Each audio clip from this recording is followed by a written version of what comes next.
The National Weather Service in Wilmington has issued a severe thunderstorm warning for Highland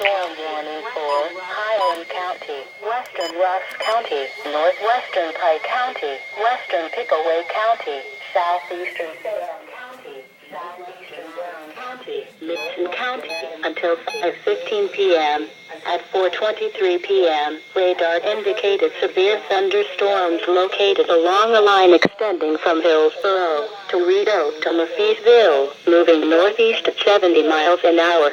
Storm hazards include winds to 60 miles an hour, very heavy rain which may cause minor flooding. Locations impacted include Hillsborough, Leesburg, Maysville, West Union, Seaman, Peebles, Greenfield, Greenwich, in addition, Russellville, Red Oak, Moornburg, Washington, Highland, St. Castle, State Route 32 at U.S. Route 62, and Aberdeen are near the path of these severe thunderstorms.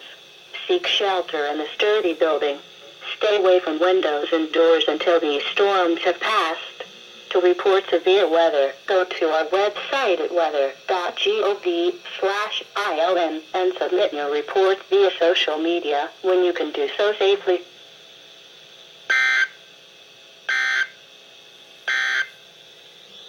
Now for the official national